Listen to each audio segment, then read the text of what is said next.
Hello, this is Wade Frazier. This is March 31st, 2026 at 10:58 a.m. So I've been doing this series on Brian O'Leary and our relationship, and this post will be about my trip to California to hang out with Brian. It was an interesting trip, quite eventful actually. So without further ado, I'll get into it. So I was working part-time at the time. And so I could take time off. And then again, a few weeks after I showed Brian O'Leary Neil Armstrong's leap onto the lunar module, which for me laid to rest the idea that, you know, how to say it, that leap was done in low gravity, which meant the moon. And Brian invited me to hang out with him in California there. And then about mid-August, in fact, it was just a couple days after I had helped Ralph McGehee with his harassment by the FBI. Just a few days later, then I drove down from Seattle down to Sacramento. And my wife's parents lived in nearby Nevada City, less than an hour away from Sacramento. And then I stayed there. In fact, I hosted Brian at their home. And they live on a few acres of woods, pretty idyllic. And yeah, over 25 years or so, I sawed up, chainsawed up, and split fallen trees on the land for the wood burning stove. And they also had a solar system on the roof. Anyway, pretty idyllic little place they had there, Nevada City, which is a charming old gold rush town. Anyway, so I ended up driving down to Sacramento um, from Nevada City, and Brian had me pick him up at a hotel. And there was some kind of fringe science conference that was going on, but it fell apart. So yeah, Brian, you never talked about it, but apparently there was some conference that it disintegrated. And so anyway, I met him there, and then we drove to another hotel where some of Brian's pals were, and Brian said that we were going to meet um, at the state capitol.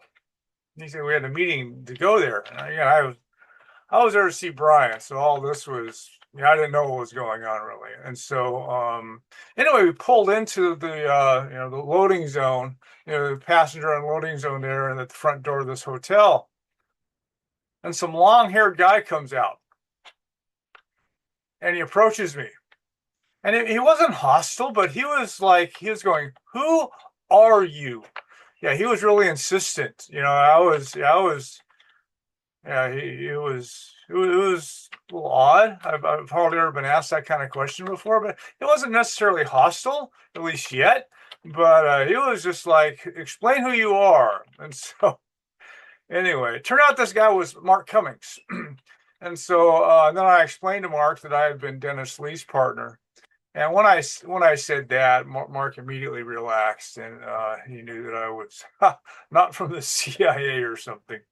And and then he actually told me that he lived in a commune in Southwest, maybe New Mexico, Arizona, one of those states. And in fact, he lived in a commune. They were waiting for Dennis to deliver free energy to the commune back probably in 96, 97 when Dennis was doing his barnstorming.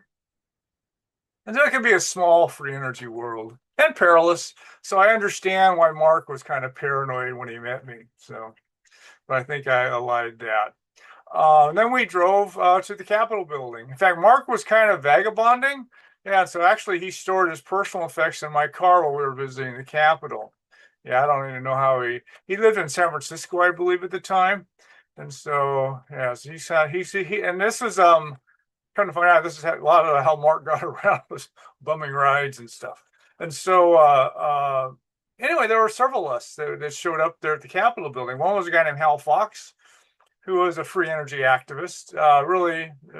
He had his own studies, research, newsletter, this kind of thing. And Hal was nearly 80 at the time. And another guy was Fred Wood. And Fred helped beat the Nazis. In fact, I link, and again, my company post, I linked to a page on Fred. And I had heard he worked on the Manhattan Project. In fact, in the bio that was there, he mentioned Manhattan District, but I think he was more involved in radar. So he was involved in developing the radar in defeating the Nazis in World War II. And Fred was in his 80s, and so he apparently got leave or escaped from a convalescent facility to be with us that day. In fact, he had like a cane, with 4 legs on it. So he was barely ambulatory. But he and Fred were very friendly. So they were really friendly. And there was another long-haired activist there. And this guy was in his 50s, probably 55 or something, I would guess. And he's the one who seemed to have arranged a meeting there at the Capitol. So anyway, so us 6 enter the Capitol building, and the Capitol building we were there. It was largely empty, I would say, but there were lots of meeting rooms around in the Capitol building. And we went to the one that supposedly our meeting was going to be at, and then there was a sign there that said the meeting had been canceled. And so anyway, again, I had no idea why I was there. And so I had no idea what was really going on. And so then we wandered through the Capitol building and went to the governor's office.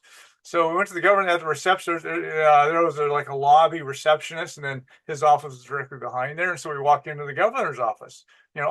All 6 of us wander into the governor's office, and the California Highway Patrol provides, back then I think they still do. They provided security for the Capitol, and so anyway, Brian was 61, and Brian's not a big guy. And then here's Fred with a cane, and then Hal's like almost 80. And then me, I was always clean cut corporate guy, but then Mark and this activist were kind of the long hair guys. Well, I don't know. So we seemed to present a threat, perhaps. And so as soon as we walked into the governor's office, a couple big mesomorphic highway patrol guys came in right after us, kind of checking us out, I would say.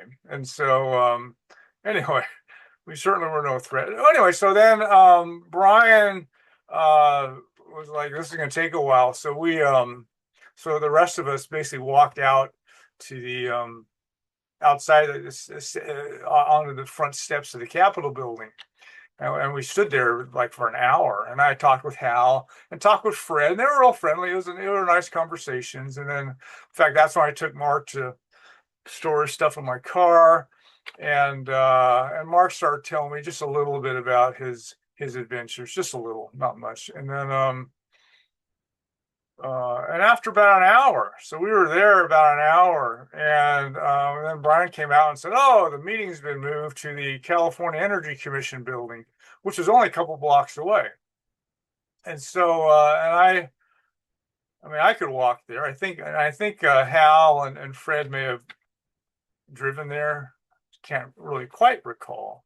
But anyway, so the 6 of us ended up going over to the California Energy Commission building, which was, just a couple blocks away. And I was leading this procession into the building. So there's 6 of us, they're walking. And this is a very busy building. People would come and go in and out of this building all the time. And it was, again, and it had this huge, once you walked in the building, there was this huge open area. I mean, really big. It had plants, again, an atrium and stuff. And again, there was lots of people at the California Energy Commission. But anyway, as soon as we walked in, though, and there was a table like off to the side, like for, I don't know, checking people in or something. But I mean, nobody was going there. But anyway, as soon as I walked in and I was leading this procession, some security guard comes over and he blocks my way. And he's going, "What are you doing here?" I mean, there's people walking back and forth past us and stuff, but he like confronts me and he goes, "What are you guys doing in this building?" And just to make it clear, California was the last state in the union that I would want to enter in free energy, given my experiences there. Yeah, California is the most corrupt state in the country. And so I mean, I was there to hang out with Brian. And anyway, so being confronted by a security guard was not on my list of things to do that day. And anyway, and then Brian tried to use his astronaut cachet. He goes, "I was a former astronaut, and this guy, anyway, and then this guy was actually some African. I mean, he actually was like an African. He spoke, kind of broken English, and he was just saying that we couldn't go into the building, and all like people walking back and forth past us and stuff. And anyway, again, I didn't know what was going on, but here we were. We weren't being allowed into this building. Well, anyway, so then the guy basically, and then there was some of maybe the activists, a couple of people knew there was another free energy activist or energy activist. He was an alternative energy guy who was actually an activist who was entrepreneur, who was planning on going to that building that day to meet with some of the bureaucrats there. And anyway, so then a couple of the guys said, "Yeah, we'll just wait for him out on the sidewalk." So anyway, so as we're basically kicked out of the building, we go down to the sidewalk to stand and talk. They were just chatting, waiting for this guy to show up. And then after, I don't know, 15 minutes or something of standing on the sidewalk, the security guard comes out of the building and he tells us we're loitering. And so he told us we had to leave the area. So basically we're being run out of town, and I had no idea what was going on. And so anyway, just about as we were going to leave then, so we were being told to leave town. This activist showed up as we were about ready to leave, and he was outraged. And so, and again, he had a meeting planned. Well, anyway, he was outraged, and he stormed into the building. And a few minutes later, out he comes dragging a couple bureaucrats out of the building, and we had about a 5-minute meeting on the sidewalk in front of the building. And it was friendly. These guys were friendly bureaucrats, and so anyway, they agreed that we would talk. They would talk with us in the future. And so so Brian was actually, in fact, those two guys were apparently the leading alternative energy bureaucrats there at the Energy Commission. And so crazy. So then Brian later told me that the activist who had arranged the meeting was actually a little, how to say it, he threatened to have a protest if he wasn't satisfied. So apparently that's what spooked the bureaucrats and led to our treatment. Anyways, after that, Brian, in fact, I think Brian eventually spoke at the California Energy Commission about his free energy stuff, I think, later on. But that was a strange day. And, the thing was that this is in, again, August of 2001, and California is in the middle of being raped by Enron and friends. So this is the Enron scandal. This is where they actually held California hostage. And California ended up paying over $10 billion more for electricity that year. And so, in fact, Gray Davis, the governor, whose office we were in, he lost his job to Arnold Schwarzenegger a couple of years later, largely over Enron. And so Brian's whole plan was, hey, Gray, how about free energy? And you solve your energy problem. So, and this was my early, how to say it, Brian believed in approaching government officials and stuff, and I didn't, but Brian. But anyway, so I was there helping Brian, carrying Brian's spears while he's approaching, the California Energy Commission. And so this wasn't the last time I would carry Brian's spears like that. But anyway, so Brian was there trying to, again, attract the interest of California and alternative energy solutions. Again, given what I had lived through. Yeah, I gave the odds of that of 1 in a bazillion, that California is going to embrace something like that.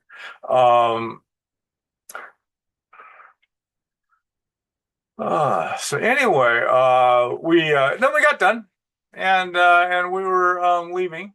We left. And in fact, again, I had just come from my in-laws' home that morning, so and I was going to put Brian up there that evening. So anyways, we drove. Then we drove to my in-laws' house there in Nevada City. And on the way, we stopped. So I think we started talking. Then we was like, we need to stop the car. So we stopped the car and just parked next to the road there, out on the countryside there, on the way to Nevada City.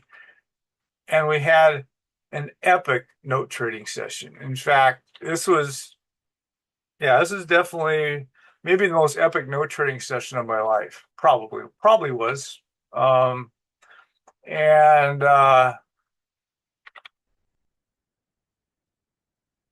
so again, this is really the first chance Brian and I had to be alone together. And so and we started talking.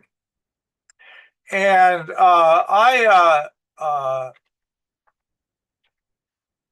you know, again, 10 years earlier. So it's actually just a little over 10 years older when I met Brian. I asked him about this old guy who had a free energy device and his wife had Alzheimer's and ice, you know, formed on it as it ran. And Sparky said, "Oh, yeah, Brian said, "Oh, Sparky, sweet." And I think for the next 10 years, I really didn't think about Sparky, you know. In fact, I don't think I remember this guy's name, you know. So anyway, so I asked Brian, so oh, what about that old guy? And Brian said, "Oh, Sparky." And in fact, I had read about Sparky in Gene Manning's First Free Energy book, and then Miracle in the Void. Brian also wrote about Sparky. But I don't think I put it together. I don't put it together that was the guy. Maybe I did, but I don't think I did. And so, yeah, I'm trying to remember back a long time ago. But anyway, so I asked Brian, so what about that guy? What happened to him? Well, Sparky had died several years early. He died in 95. And Brian proceeded to tell me about Sparky's last days. And so Sparky, and again, as a brief review, Sparky was this General Electric scientist. In fact, Gabriel Cron was his maybe one of his mentors. Bearden said that. And again, Sparky had a doctorate in magnetics, worked a career scientist at General Electric, retired there to the San Fernando Valley, which I didn't know at the time he had retired to the San Fernando Valley. And and again, mailed off working prototypes to the big energy institutions, expecting the ticker tape parade, and instead was hounded for the rest of his life. Lots of harassment. In fact, Jean Manning's book, she wrote about a lot of this harassment. And Sparky, one day he was at the grocery store apparently, and all of a sudden he was approached by one of these men in black kind of guys, guy in a suit, and he showed Sparky a picture taken of Sparky sitting in his kitchen, but somehow taken it through the walls of his house or something. Sparky had no idea how they could have taken that photograph. And so anyway, so you know, I read about that years earlier. Again, I'm not sure. I'm not sure. Thought it was this guy, but Brian told me that Sparky then was delivered. Again, soon before Sparky died, he was delivered a package full of photographs that were taken from the inside of his home. And Sparky had no idea how they could have done it. But anyway, they delivered him a package full of photographs taken from the inside of his house, and they said, "Sparky, this is our final warning." And Brian then said that Sparky fled into hiding in the Mojave Desert, where Brian visited him. Brian visited him in his hiding place, and then Sparky was dead a week later. Well, later, in fact, it was only in recent years I was reading something about Sparky, and I realized that that hiding place that Sparky had in Mojave was actually his lab. That's where he actually did most of his work on developing his prototypes. And so it was a secret. It was a secret lab. It wasn't. I bet it wasn't secret to the global elite, but it was his little hideout. So anyway, so Brian met him in his hideout there in the Mojave Desert, and a week later, Sparky was dead. And Sparky and I in Stephen Greer's The Lost Century video. In fact, I linked to it in this in my accompanying post. Uh, Greer had a segment on Sparky in the Lost Century movie, and between what Brian told me and the segment in the Lost Century video, my guess is that Sparky then, after a few days hiding out, he went home. And yeah, his wife had Alzheimer's, and anyway, it was. I'm sure it was a big. I mean, Sparky was fled for his life, and so he came home, and literally like days later, I mean, very soon after he came home, he had a heart attack and died. Well, and I mentioned in the previous post about Brian, you know, and the heart attack Brian had after he hosted this UFO conference and turned down the military on working for the spooks. Anyway, so Sparky had a quote heart attack and died. And then when Sparky died, you can see it in Greer's video. Some people descended, strange people descended on Sparky's home, and they stole everything he had. They confiscated all his prototypes, all of his documentation, everything. Cleaned his house out after he died. So I doubt that Sparky died of natural causes, just like Brian's heart attack. I doubt it was from natural causes. And they stole, they took everything. They stole everything Sparky had. And that's one of the more blatant, one of the more blatant free energy suppression stories that I know of. That was pretty bad. This again, this is how they played the game. Threaten your life, then kill you, and then seize your equipment and all your documentation around it. So, and that's how they keep living this stuff. It's one of the more extreme measures, but this is part of their bag of tricks, though. And Brian, he said that Sparky at his end of his life. I mean, Sparky just got way over his head, and Brian just said Sparky was really tired. I mean, he had been through the ringer with all this stuff, and I mean, I don't know if he didn't say that Sparky regretted it all, but Sparky was just so tired. He was so ready to be done when he died. And in fact, I believe that the harsh treatment that we received in Ventura, which again, it wasn't until another 10 years after that I realized that Sparky just lived down the road from us there in the San Fernando Valley. He was just an hour's drive from our office. And again, Sparky, he had a front row seat to what happened to us. And again, and when my friend, Mr. Advisor visited him, he knew all about what was happening to Dennis. And it was terrifying. It was horrifying to Sparky what they were doing to us. And I believe that one of the reasons that they took us out like they did was because of Sparky. He was a guy an hour away that had actually a working free energy prototype. Yeah, so the real threat that we presented was not so much the world's best heating system or the world's best engine for powering an automobile. I mean, it was help, but it was Dennis's ability to bring pigs to market. Dennis's entrepreneurial genius, marketing genius, was what really posed the biggest threat. And then he had at least a few of us around him who weren't a bunch of cutthroats like he had in the past. And so we were a five alarm threat they had to put out. And I think that Sparky was part of that. Be my guess. Anyway, so then he tells me about Sparky's last days, and I can't remember the exact sequence of what we talked about. We talked about a lot of things for about an hour, I guess.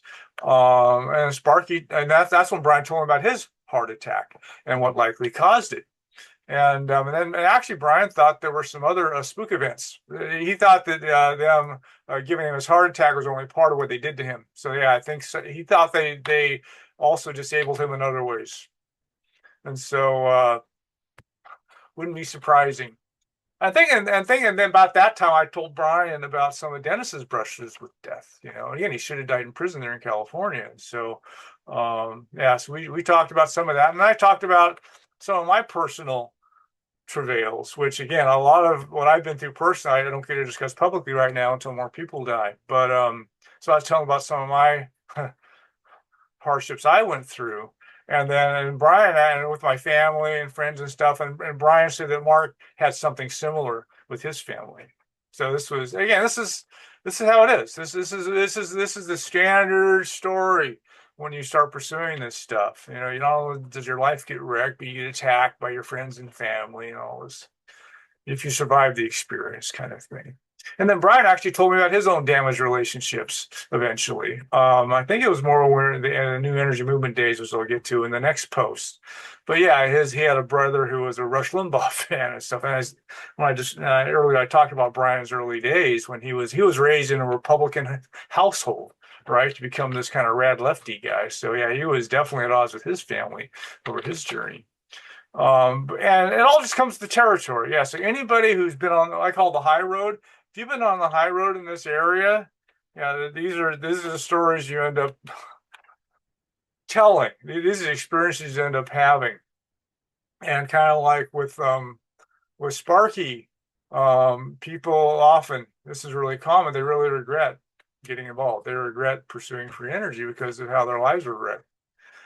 This is really common. So, and as I wrote earlier, and I talked about it earlier, when Brian came out with Miracle in the Void and back in '96, and he was planning on to ride as a Paul Revere free energy. Well, again, Brian had access to the tops of the world's scientific, academic, progressive environmental organizations. I was interested to see how that went. Again, I was the biggest fan of his book, so I was really curious, like how that ride went. So I asked him. I said, "So Brian, how'd that ride go?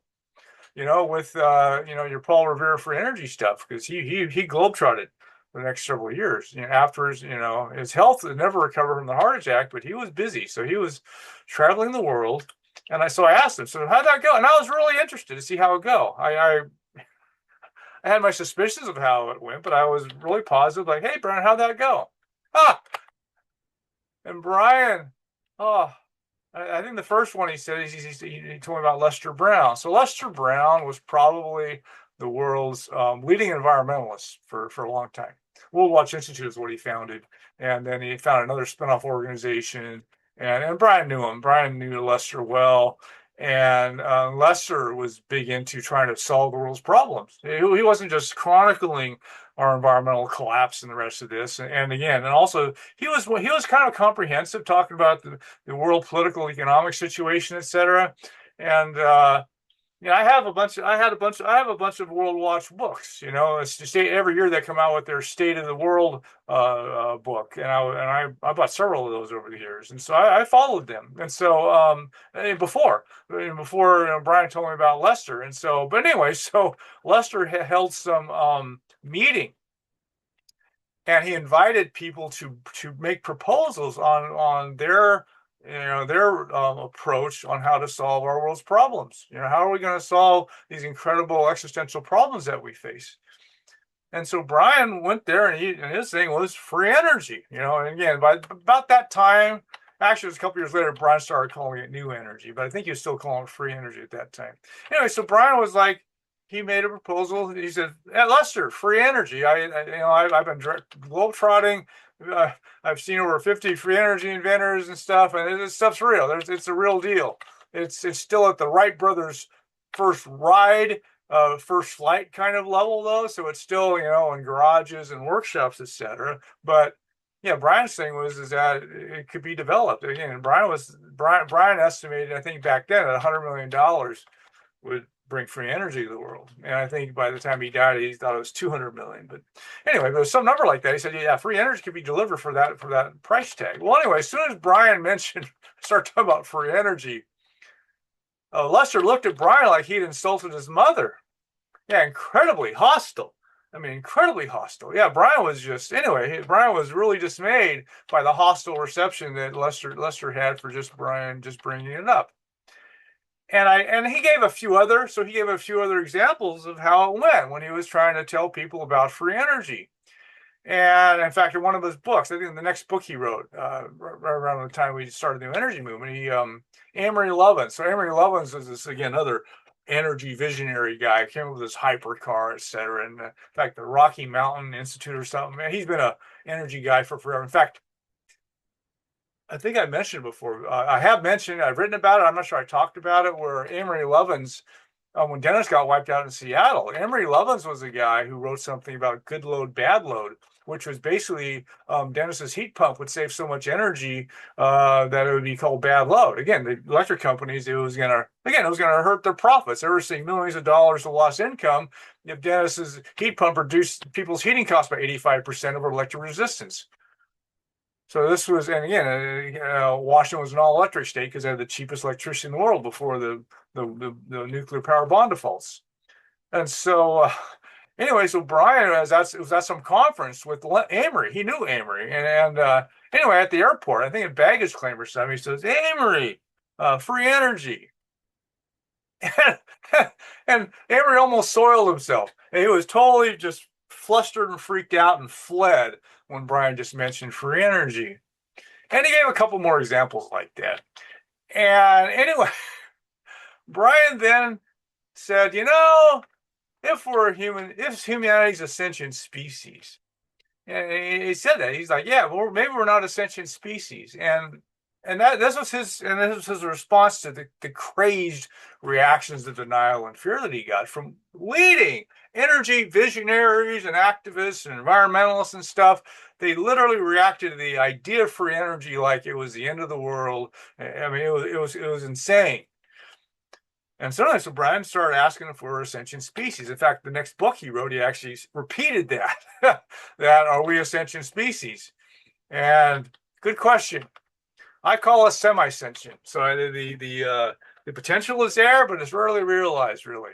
And again, back to most few people ever wake up beyond their indoctrination and conditioning. So, that's a fair question. Brian, are we a sentient species? And my answer is not quite yet. And so, we'll see if we'll see if we make it over the hump or not. If we don't make it over the hump, it's going to be the question will be if there's anybody left to record that. It was humanity a sentient species? Yeah. So I was, and I really, my heart hurt for Brian when I heard him say that. And I sadly understood. Yeah, I get it. I got it. Immediately I got it. And anyway, so his Riders of Paul Revere for Energy didn't go so well. And so this was, and again, I wasn't terribly surprised, but to see Brian's, I mean, he was disgusted. So Brian was really disgusted with how that ride went and how people like, Amory Lovins and Lester Brown reacted, and all these visionary people would react that way. And during that conversation, it might have been right after that. I can't remember exactly the sequence because we talked about so many subjects. But I mentioned my close friend's underground technology show where he was kidnapped and shown anti-gravity and free energy technologies, among many other mind-boggling technologies. And Brian wasn't even surprised. When I started talking about this, Brian's response was, "Oh, he got a show from the Spooks." Yeah, so this was, and I don't know anybody else who got a show quite like my friend got. But it didn't seem to be super unusual. At least the technology was. Brian was familiar with this stuff, and he goes, "Yeah, he got a show from the Spooks." Yeah. So yeah, and again, people who deny this stuff, to me, they're either Sunday school teachers or idiots. I don't know, but this stuff's real. And if you've been in the field very long, if you play on the high road, you know this stuff's real. And I don't know. Again, I described to him what my friend told me that he saw. And my friend's eyes were bugging out of his head by the end of that show.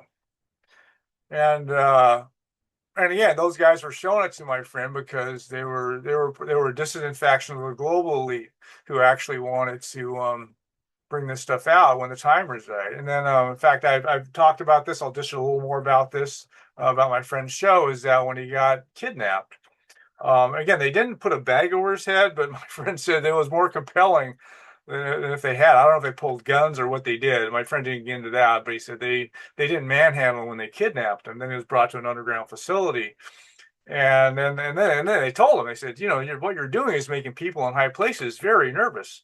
And but we got some stuff to show you. And in fact, they told him. They said a lot of stuff you're going to see now is this. People have said that this is extraterrestrial stuff, and actually it's our stuff. So this actually Cohen agrees with what Stephen Greer says, that most of the so-called UFOs and stuff that people see are mostly our stuff. It's mostly human-made, primitive imitations of ET craft. And in fact, my guess is most of what my friend saw was from reverse engineering ET technology. That's my guess. But anyway, so these guys were like, they said, "Yeah, this is people call us ET stuff, but it's our stuff." And then they proceeded to show him stuff that blew his mind. And so this is how it is. And so anyway, Brian was hip. Yeah, Brian was totally hip to that world. Yeah, the Spooks. Yeah, you got a show from the Spooks. I wrote my medical racket essay in those days, so it's like right around that, maybe even early, maybe '99. I first drafted it, I think. But anyway, maybe it's hard for me to exactly remember the exact cadence of all the essays that I wrote. I remember I wrote my earlier essays, Columbus and Fluoride and Julian Simon back in '97, '98, and then in '99, somewhere in '99, I wrote my war essay. Then I took a year and a half where I was working as a consultant full time, and I really didn't write much during that year and a half. And then after in early 2001, for the next year and a half, I was writing again, working very part time. And anyways, around that time, I wrote a medical record essay, I think.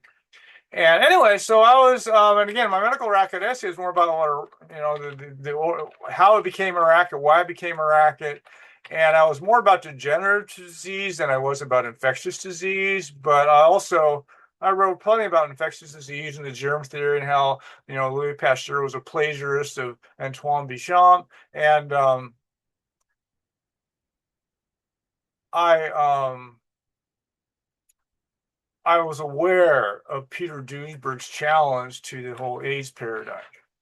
And anyway, and Duesberg he was at Berkeley, like Brian went to Berkeley, right? So he was a Berkeley guy. In fact, close by to where we were actually having this conversation. And anyway, I asked Brian if he was aware of Duesberg's challenge to the AIDS paradigm, and he was well aware of it. So Brian was well aware of that. And then even back then, I knew that I'd heard about the so-called AIDS epidemic in Africa was likely fraudulent. It really wasn't a genuine AIDS epidemic. And Brian he was all over that. And he actually said what he thought was happening in Africa was actually a eugenics exercise.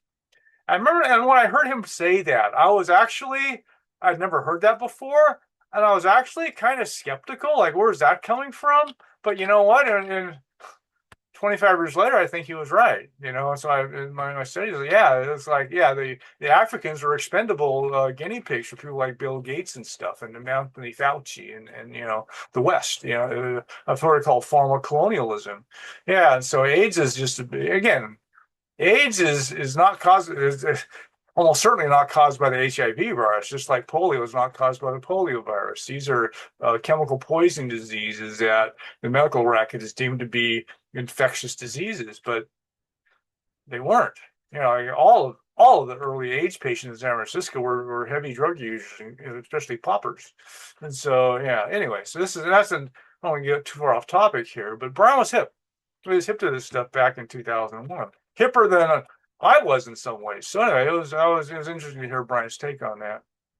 And then Brian actually said, so there's a guy named John Rappaport, and he was one of Brian's friends. Again, Brian knew everybody, and so John Rappaport, um, he's the guy who told Brian that the world economy was dominated by 7 cartels, and he told me that during our note trading session, and that was the first time I actually heard something like that. And actually, I had written about all 7 cartels, really. And so it was like when he told me that, it wasn't a surprise, but I really hadn't thought of them being all, part of this global cartel. In fact, they interlink at the top. And this is and I got a bit of that from Stephen Greer that again the global elite. There's about 200 or 300 people at the top who are the policy setters for the global economy. Only about a couple dozen are really at the tip top, and below that are all the world's governments, all the world's elites, the politicians, the billionaires, the Bill Gates, etc. They're all down the food chain a ways. And this is stuff I eventually realized. Again, the CIA guy who offered Dennis $1 billion to go away, on behalf of European interests. The CIA guy he's just an errand boy for what I now understand was the global elite.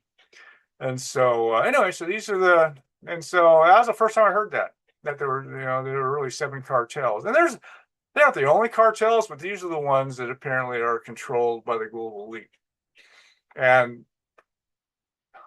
not surprising, not at all. I've seen them all in action. So and then this is 2001. So I've been following global warming for about a decade by that time. In fact, in the left stuff, so there was left journalists, etc., particularly guys at what was their name?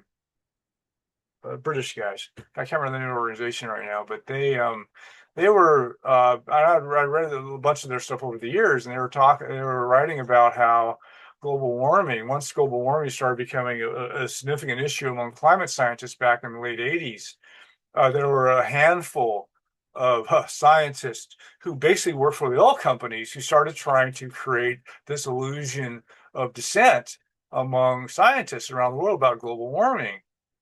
And Fred Singer was sort of the ringleader. And I had been reading about Fred Singer for years. And it was all fraudulent. In fact, Fred Singer, he was a guy who actually also tried to cover up acid rain. In fact, he used to get the tobacco companies hired him to challenge secondhand smoke harm and stuff. So this guy was just this total hired gun. And I had written about Singer earlier because he was in Julian Simon's stable of these basically environmental harm deniers. You know, again, people work for the chemical companies and oil companies and stuff, and they're sitting there denying it was all this way. Guy offered to eat plutonium, and again, these were like the most extreme pro-corporate people who had sold their souls. And so Fred Singer was the guy actually leading the charge on global warming. And so, well, anyway, so I asked Brian about global warming because Brian was actually he was a climate scientist. He was an atmospheric scientist. That was part of what his work on Venus and Mars were on their atmosphere. But on Earth, he was also a climate scientist. And I actually asked him about global warming, and Fred Singer in particular. And I did not know at that time. I did not know that actually Brian knew him well. And so Brian, when I mentioned, global warming and what Fred Singer was doing, it was the angriest I ever saw Brian. And he was super angry what Singer was doing. And I didn't know it. I think I read in one of Brian's books later on that Singer was Brian's mentor in his early days. And when Brian was a young man, he was one of his mentors, as a climate scientist. And so so Singer went to the dark side, totally sold his soul back in the 80s. And he was trying to recruit Brian into the Soul program. And the last thing Brian was going to do was sign with Fred. So anyway, so Brian was super angry at what Fred had done. And he was planning on confronting Fred about that. And I don't know if he did, but Brian eventually, in subsequent books, he wrote about Singer and how Singer was just this total hired gun for the oil companies. Yeah, he was angry. And anyway, so it's interesting. So we covered all these subjects during this. And again, it was an hour maybe that we were trading notes. But the biggest reaction. So when I told Brian again about my friend's underground technology show, Brian wasn't even really surprised. He wasn't surprised. But the biggest reaction he got to what I talked about, again, relating to stuff in my life, was when I told him about I had a close relative who was a CIA contract agent who worked for Henry Kissinger. Yeah, and Kissinger even came over to my home one day. And so when I was telling Brian about that blew him away. And so go figure, right? So yeah, free energy, no, underground technology, so yeah, that's fine. But my relative worked for Henry Kissinger. That's what, Brian was really surprised by that. And so interesting the things that surprise people. And so anyway, so that was quite a note trading session with Brian. And then then we resumed driving to my in-laws' home, and we had a pleasant. That evening, I took him to the Monk, actually, there in Nevada City, which burned down a few years later. I think they rebuilt it since then. But took him to the Monk. We had dinner, and it was a very pleasant evening. Brian drank wine, as I recall, so he had a very pleasant buzz that evening, and we were talking about the moon landings and Armstrong's leap, and that's when Brian told me about how that Fox interview crew ambushed him, which I mentioned earlier, where they said they were coming to interview him about the Face on Mars, and then after 2 hours of Face on Mars discussion, they asked him about the moon landings, and Brian said, "Well, I wasn't there, and yeah, I am kind of skeptical that if we land on the moon or not." Which I described before, why Brian did have kind of his doubts, let's say. More strong doubts, but he was like, well, yeah. And with Stephen Greer's stuff, and I don't know what all Brian was aware of, but I know that he knew there was far more than met the eye happening with the Apollo program, et cetera. And so, anyway, so he sort of said, "Hey, did you go to the moon? I didn't, so I'm not 100% sure we went." In fact, Brian was more about how the photographic record might have been fabricated, not so much that we didn't go to the moon. Brian said ground-based telescopes saw, the craft on the way to the moon, etc. So he said, we went to the moon. Whether we landed or not was kind of his question. And again, as my several months of investigation showed me that no, we really landed on the moon. And I said, I never got Brian over the hump on that, unfortunately. But Brian felt like he was really ambushed by that Fox News crew. Yeah, they're under false pretenses to get a soundbite of him talking about the moon landings. And Brian later informed me that that Fox show, and Brian again, the 15-second clip of Brian, he said that wrecked his relationship with most of the rest of the astronauts. Yeah, he really became persona non grata at NASA after that. Understandably, right? So anyway, but I remember that evening I was telling Brian about many subjects I'd studied. I remember talking to him about Ed Herman, Propaganda Mall, Noam Chomsky, etc. And anyway, we had a good old time. It was a really good time. And yeah, that was really good one-on-one with me and Brian. And the next morning at breakfast, my in-laws were sitting around the breakfast kitchen table there, and my in-laws started asking Brian. I go, Brian, so why'd you want to become an astronaut? What, going to Mars? Yeah, that was pretty wild stuff. But they were just like, and it's interesting. They were really grounded, but they were like, so why, Brian? Why did you want to do that? Fly to Mars, etc. And Brian just said, he wanted to explore. So Brian had this real explorer, mentality. So he was drawn to for exploration. So that was his answer to them. And so in that day, Brian was going to fly home to Colorado. And so I drove him to the airport. But on the way, we stopped in Grass Valley, which is the next city over from Nevada City. And there was this yoga farm.